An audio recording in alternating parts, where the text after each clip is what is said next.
Bonjour à tous, ravi de vous retrouver.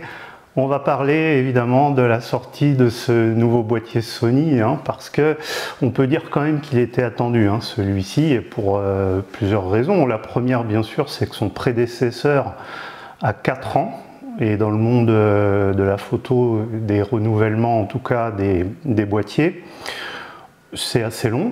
Alors, c'est pas une obligation non plus de surconsommer, on est d'accord. Mais le A6600 qui était sorti donc en 2019, déjà à l'époque avait quelques manques et accusait sur certains points déjà un certain retard sur la concurrence. Alors évidemment, les années passant, ça n'a pas aidé ce boîtier à évoluer. Surtout que Sony a même arrêté à un moment de le produire là, pendant l'épidémie de Covid. Je crois que pendant 1 an, il n'a plus du tout été produit. Enfin bon, entre-temps sont sortis évidemment le R7, le Fuji X-H2, X-H2S, puis le X-T5. Bref, ce boîtier n'avait plus tellement de raison d'être acheté autour des 1500 € évidemment. Donc là, ils ont eu le bon goût de Sony de replacer celui-ci pas tellement plus cher, puisque c'est 1700 €. Alors on verra après où ça le place évidemment par rapport à la concurrence. En tout cas, par rapport à son prédécesseur, il n'y a pas d'abus sur le prix, ça c'est sûr. Est-ce que son prédécesseur était trop cher? Alors ça, c'est une autre histoire, on en parle après. Là, disons qu'on va se concentrer sur ce qu'il apporte, de nouveau et de bien. Et sur ce qu'il n'apporte pas et que peut-être voilà, ça aurait pu être attendu. Donc de manière neutre, là, voilà. Et moi je vous donnerai un avis plus personnel sur la fin. Ce qu'il apporte, c'est clairement en vidéo. Mais voilà, c'est sûr que le gap il est très important par rapport au A6600.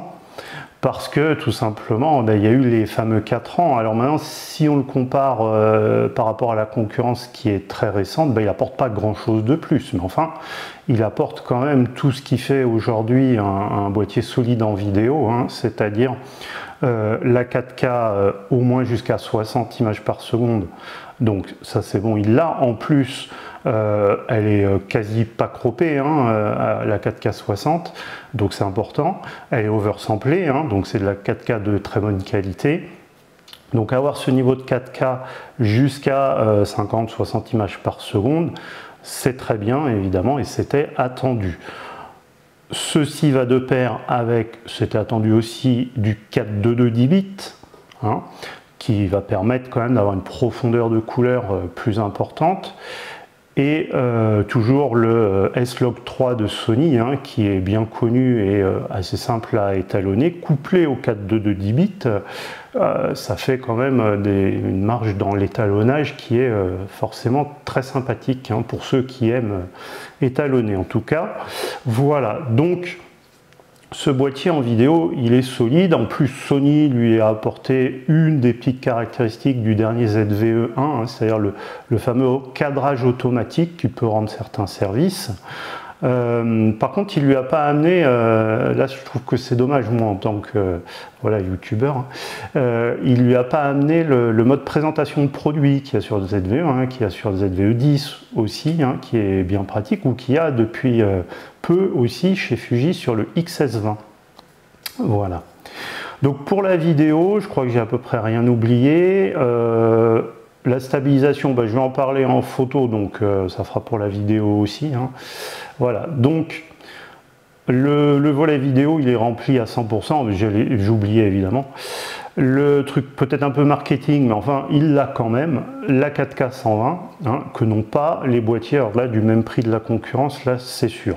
Alors évidemment, c'est un petit peu risqué de la part de Sony, parce que c'est une 4K 120 qui est en mode, entre guillemets, dégradé, puisqu'elle est sur une petite partie du capteur qui est déjà un capteur APS-C. Et donc, du coup, ça fait pas une 4K de grande qualité. Bon, tant qu'il y a assez de lumière, on va dire grosso modo, ça va, ça fait bien le job. Je crois que c'est le crop, il est de 1.6 à peu près. Moi sur mon Fuji X-H2S en 4K 120, le crop il est de 1.29 pour pas dire 1.30 quoi. Voilà, donc c'est un petit peu mieux, mais c'est là aussi c'est un mode 4K un peu dégradé par rapport à la 4K 25 ou 50, quoi. Voilà pour ça.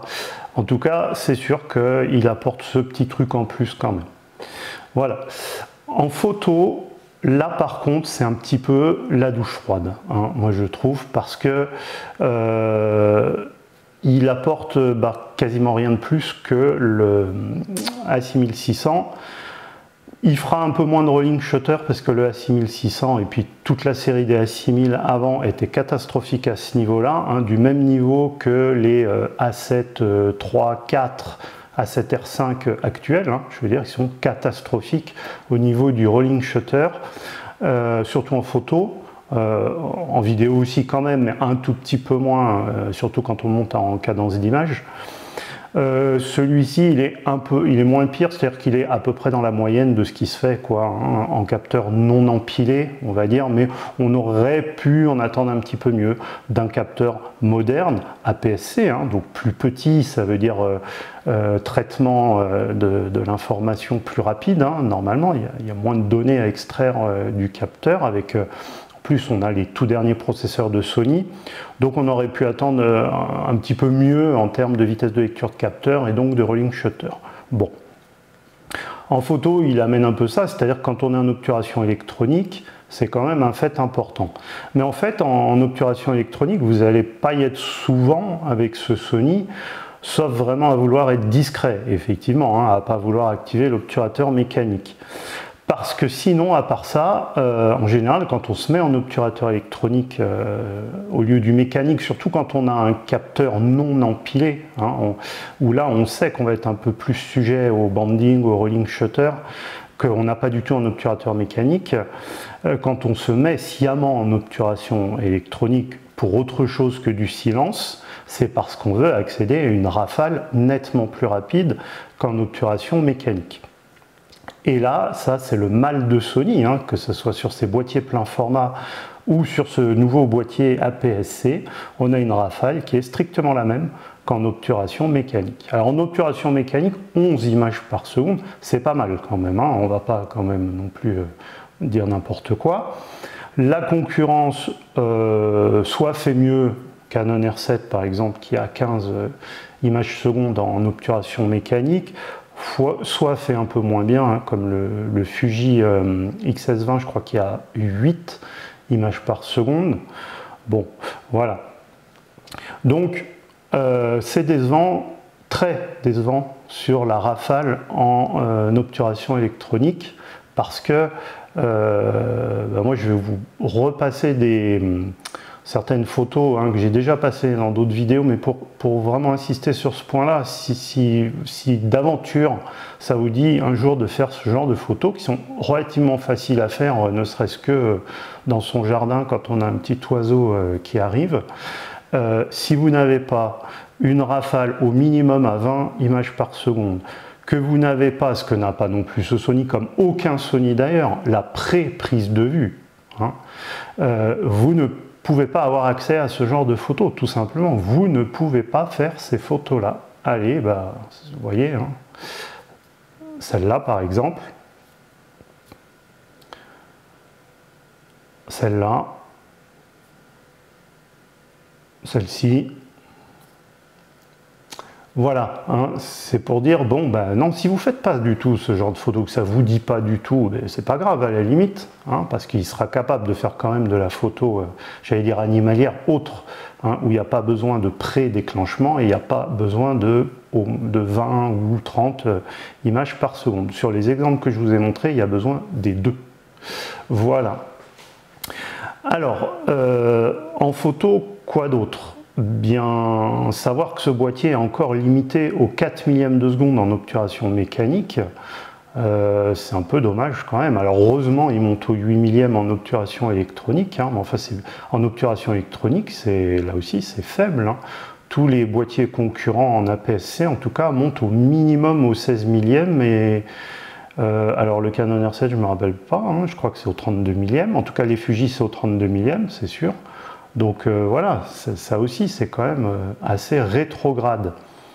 Ensuite, pour la photo, il y a l'ergonomie qui est rétrograde. Alors oui, ok, ils ont rajouté une molette devant, heureusement, j'allais dire, parce qu'elle a été réclamée depuis longtemps sur la série A6000, mais ils n'ont toujours pas mis de joystick, mais ça, c'est pas possible sur un appareil qui se veut polyvalent aussi bien qu'en photo et en vidéo. En photo, enfin, faire sans le joystick aujourd'hui pour déplacer les collimateurs autofocus quand on a besoin, c'est la galère assurée. Alors oui, on peut passer par l'écran tactile, mais enfin bon, alors votre écran tactile, ça dépend comment il est. Est-ce que vous l'avez déplié?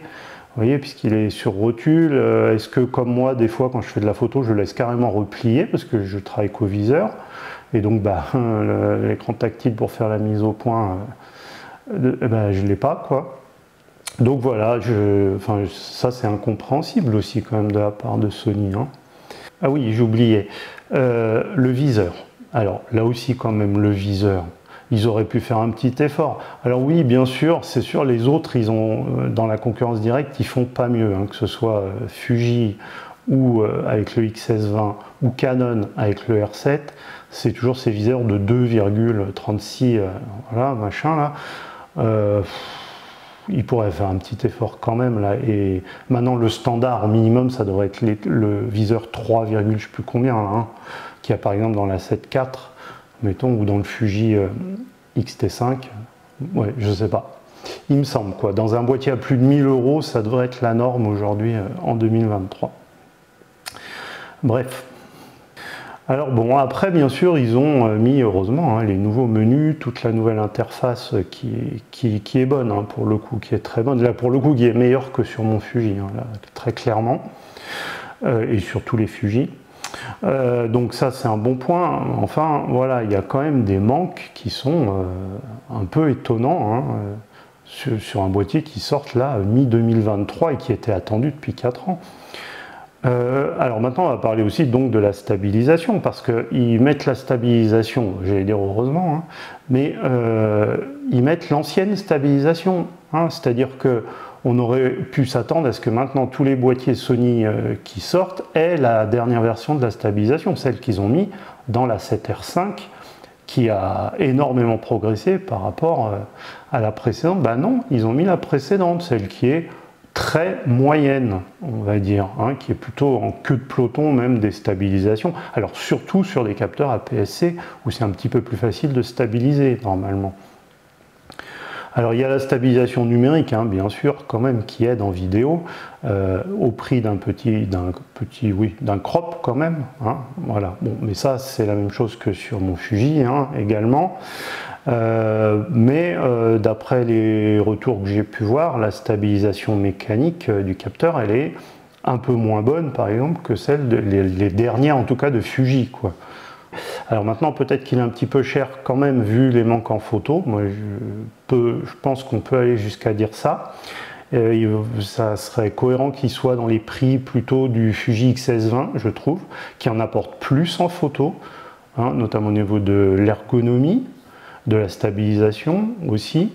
Du coup voilà, on va dire à 1400 € peut-être, quoi, mais 1700 finalement, voilà, c'est là que oui, ok, il n'est pas beaucoup plus cher que son prédécesseur, mais là actuellement par rapport à la concurrence directe, il est peut-être un peu trop cher, parce qu'il est aussi un peu plus cher, 100 € de plus qu'un R7, qui là à mon avis lui est quand même en partie supérieur, alors surtout en photo, là c'est sûr. Mais le mal du R7 c'est qu'il n'a pas d'objectif. De toute façon là Sony ils auraient pu même sortir un truc encore moins bien, ils laminent le Canon dès qu'on parle d'objectif, donc de toute façon voilà, ça c'est le mal de Canon. Mais voilà, alors le dernier point quand même, bien sûr je l'ai gardé pour la fin celui-là, mais c'est le fameux autofocus que nous a mis Sony dans ce boîtier. Alors ça c'était quand même attendu, alors j'allais dire encore plus que la fameuse stabilisation qui malheureusement n'est pas là, c'est l'autofocus de l'A7R5. Alors cet autofocus, quand on regarde, on recroise un peu tous les tests, il y a tous ceux qui s'émerveillent devant cet autofocus qui est vraiment le meilleur. Il y en a qui disent c'est presque meilleur qu'un Canon, d'autres qui disent c'est un peu en dessous d'un Canon, puis d'autres qui testent vraiment. Alors il y a par exemple les Northrop, qui, pour ceux qui connaissent, c'est un couple américain qui fait beaucoup de tests photo-vidéo. Et alors eux, ils ont vraiment fait des tests jumelés hein, avec un Canon R7 et le Sony A6700. Et sur un sujet rapide, les choses sont claires, le Canon a 2 fois plus de photos nettes. Hein. Donc voilà, c'est quand même pour dire. Encore une fois, moi c'est ce que j'ai expliqué dans ma toute première vidéo, hein, je crois sur ma chaîne, il faut arrêter de croire que parce que les détections sont excellentes, ce qui est le cas hein, sur ce Sony, la rapidité ensuite de suivi est du même niveau. Alors elle est bonne hein, quand même sur ce Sony, on ne va pas dire n'importe quoi, mais elle n'est pas du niveau par exemple d'un capteur empilé comme j'ai dans mon Fujifilm, et elle n'est pas au niveau des Canon, tout simplement. Hein. Et moi je serais curieux de voir la comparaison sur une rafale équivalente, c'est-à-dire à 10 photos par seconde, on va dire, hein, puisque là c'est 11, mais disons 10, parce que les autres boîtiers on ne peut pas mettre 11 quoi. Mais je sais que par exemple sur un Fuji on peut mettre 10 photos par seconde si on veut, hein, même s'il va beaucoup plus haut. Eh bien j'aimerais bien voir, hein, puisque dans tous les tests, on nous dit oui c'est quand même un autofocus qui est largement supérieur à ce que fait Fujifilm. J'aimerais bien voir sur une rafale à seulement 10 images par seconde sur un Fuji récent évidemment, hein, côte à côte avec ce Sony A6700, le taux de déchets. Mais c'est des tests qui n'ont jamais été faits, parce qu'en fait, moi, si je reprends par exemple une chaîne que je pense que vous regardez autant que moi, qui est celle de Damien Bernal, hein, qui est un excellent testeur évidemment, hein.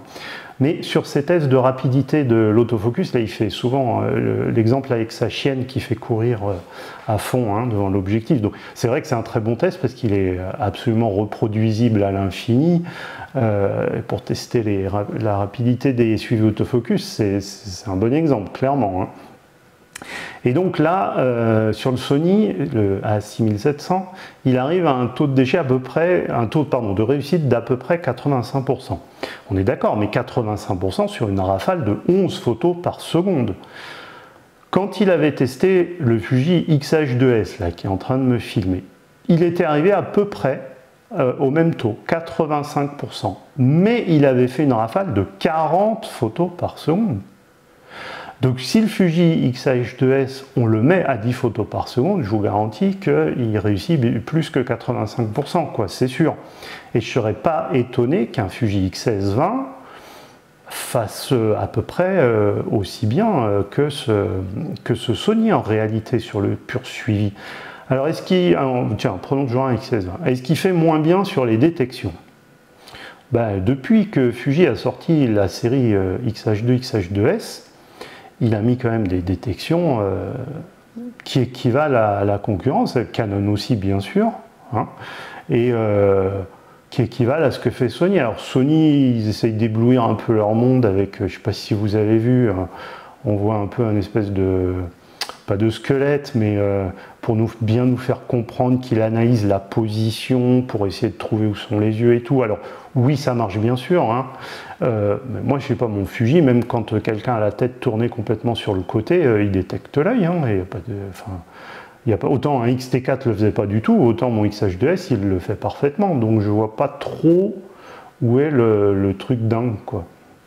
Alors comme je vous disais, maintenant je vous donne une réflexion un peu plus personnelle là, hein, sur moi, ce que j'aurais plutôt attendu d'un Sony comme ça, APS-C récent. Mais ça n'engage que moi évidemment, hein. Bref, moi ce que j'aurais attendu, enfin en tout cas ce qui me faisait peur entre guillemets, hein, parce que j'ai fait l'achat du Fuji X-H2S dont je suis très content, hein, mais le Fuji X-H2S il a quand même quelques petits défauts, notamment d'un point de vue ergonomique des fois qui peuvent être assez pénibles, hein, dont c'est même plus un défaut ergonomique, hein, c'est un défaut tout court, l'absence de tracking en vidéo. Je l'avais dit déjà dans le bilan au bout de quelques temps là, de mon Fuji X-H2S, mais là je m'aperçois quand même que c'est vraiment casse-pied, hein, parce qu'on ne peut pas toujours compter que sur la détection, hein. Il y a des fois on a besoin d'aller lui dire tac, tu fais la mise au point là et tu la maintiens, hein. Alors, en photo évidemment ça marche très bien, mais en vidéo il n'y a pas, et ça c'est un gros manque, hein, quand même. Les menus qui ne sont pas du tout tactiles, le menu Q d'accès direct qui est tactile, mais alors c'est du tactile, vous avez plus vite fait de passer par les toucher les molettes tellement c'est lent et pas réactif. Bon, voilà, des trucs, des fonctions que vous ne pouvez pas mettre sur des boutons ni dans le menu Q, que vous êtes obligé de laisser dans le menu général. Bon, c'est un peu, des fois, c'est un peu pénible, quoi. Alors à part ça, évidemment, c'est un très très bon boîtier, hein. Donc, ce que j'aurais attendu, moi, c'est que Sony sorte un boîtier de cette trempe-là. Parce que déjà, le capteur qui est dans le Fuji, il y a de fortes chances que ce soit Sony qui le produise, hein, puisque 26 mégapixels, là, le 26 mégapixels qui est justement dans le A6700, c'est sans doute le même qu'il y a dans le Fuji XS20, hein, ou qu'il y avait dans le XT4, hein, d'ailleurs. Alors peut-être une version plus récente, mais enfin, voilà, c'est sûrement fourni par Sony. Et donc ce capteur empilé qu'il y a dans le Fuji X-H2S de 26 mégapixels, j'imagine bien qu'il a été aussi fourni par Sony. Et donc, on aurait pu se dire, Sony va nous sortir un boîtier concurrent du X-H2S. Et alors là, attention les yeux, parce que derrière la gamme optique, Sony, elle suit, hein, c'est pas Canon là pour le coup. Et donc moi je me disais, bon, tant pis, hein, maintenant je vais pas tout revendre, et voilà, mais bon, bah là, je suis entre guillemets soulagé, hein. Je vais pas changer mon X-H2S, là c'est sûr, pour ce Sony. Bref, parce que bah, Sony, oui, ils ont les moyens de faire, je pense, un boîtier du genre du X-H2S, quoi. Voilà, avec justement les défauts ergonomiques en moins, pour le coup, parce que si on se... Alors, faut pas se baser sur le form factor de la série A6000. Là, il faudrait évidemment être dans les boîtiers de la série A7, qui ergonomiquement, pour le coup, sont bons, hein, les derniers, en tout cas, là, il n'y a vraiment pas de souci, avec les nouveaux menus et tout. Alors, peut-être un écran plus qualitatif que ce qu'ils ont mis dans le A6700, là, c'est sûr. Évidemment, un viseur aussi, hein, mais bah, comme il y a dans le X-H2S, hein, par exemple. Voilà, et ça, ils en sont capables. Alors peut-être qu'ils seraient un peu plus chers que le X-H2S, parce que Sony, c'est un peu ça, hein, les prix, ils ont pris un peu la grosse tête, et en même temps, ils ont une gamme qui devient complexe, parce que si justement, ils sortent pas ce concurrent au X-H2S, c'est parce que chez Sony, ben, ils ont tellement de boîtiers qu'ils sont obligés de segmenter complètement. Et là, moi, je vois bien le truc, c'est que là, il y a le A9 II pour l'instant, mais qui est en fin de vie. Et ils vont sortir là, c'est prévu, je pense, là en 2023, hein, le A9 III, qui va être le boîtier sport par excellence, hein, qui va rester sans doute autour des 25 mégapixels, qui va avoir la rafale du X-H2S, qui va être aussi capable en vidéo, etc. Mais c'est un boîtier qui va coûter plus de 5000 €, c'est-à-dire largement le double du Fuji X-H2S, et puis il faudra scoltiner en plus des objectifs plein format avec, alors que l'avantage du Fuji, parce que ça je maintiens que c'est un avantage dans beaucoup de situations, c'est qu'on lui met des objectifs APS-C dessus, de très bonne qualité, hein, on s'entend bien là. Voilà. Donc, comme ils vont sortir ce A9 III, vous imaginez qu'un APS-C qui aurait les mêmes caractéristiques en gros que le A9 III, hein, donc à part la taille du capteur, et qui coûterait moitié moins cher, je pense que la majorité des utilisateurs achèteraient l'APS-C dans ce cas-là. Ils laisseraient tomber le A9 III, à part vraiment les pros qui ont besoin du plein format à tout prix en photo de sport, quoi. Voilà, et voilà pourquoi ils ne le sortent pas et ils ne le sortiront pas. Et donc ils ont fait une évolution finalement à minima de leur A6600. Mais je maintiens quand même que, même si ça se tient par rapport à leur gamme, bah c'est comme ça, hein. Ils auraient pu faire mieux sur la partie photo de ce Sony A6700. Voilà. Parce que, donc, on va finir avec ça, mais la gamme optique Sony, hein, alors bien sûr, on peut mettre les objectifs plein format, ça peut être intéressant sur certains objectifs, notamment en longue focale, évidemment, hein. Là, on a pour le coup plus de choix que chez Fuji, mais bon, il faut mettre des objectifs plein format, genre un Sigma 150-600, hein, je pense, par exemple.